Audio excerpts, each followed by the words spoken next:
एक आंतजिला बाइक चोरी रैकेटर पर्दाफाश करिछि सारंगगड़ा थाना पुलिस। एई आंतजिला बाइक चोरी गैंगर मुख्य अभियुक्त समेत 4 जन और 4 बाइक रखिबा घटना अन्य 2 जन को मिसाई मोट 6 जन अभियुक्त को गिरफ्त करा जायथिबा जी उदयगिरी एसडीपीओ कहछन्ती। 21/4/2004 रे हमर गोटे Sarangarh PS case number 44/2024 register होइतिला।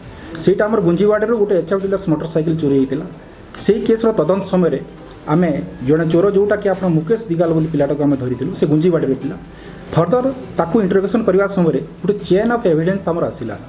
ता सहित सेथिरो हमर चिकुना दिगाल अलेख प्रधान सुरेंद्र बेहरा ए 3 जन चोर को आमे तार स्टेटमेंट ऊपर आमे ताको आमे डिटेन कलु। डिटेन पर फर्दर से माने हमको गाड़ी टोटल 4टा रिकवरी देले।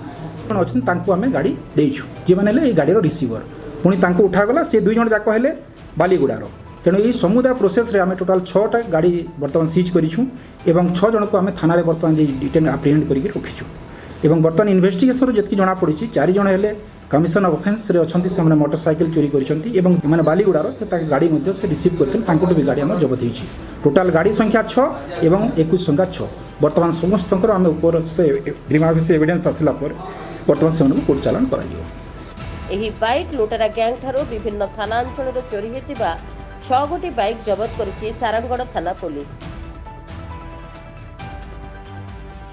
गत 21 तारिख रे सारंगगढ़ थाना अंचल एक बाइक चोरी हेबा परे गुंजीवाड़ीर मुकेश दिगल को पुलिस अटक रखी जेरा करितला। तदंत समय रे एई बाइक चोरी रैकेटर सुराग पाई अन्य समस्त अभियुक्त को गिरफ्त करने सह 6 गोटी चोरी बाइक जब्त करितबा जी उदयगिरी एसडीपीओ सूचना दैछन्ती। एही गैंगर समस्त अभियुक्त विभिन्न स्थान बाइक चोरी करी कम टंकारे बिक्री करुथबा तदंतरू जଣା पड़िछि। बालीगुडारू इसाक प्रधान का रिपोर्ट, रिपब्लिक ओडिशा।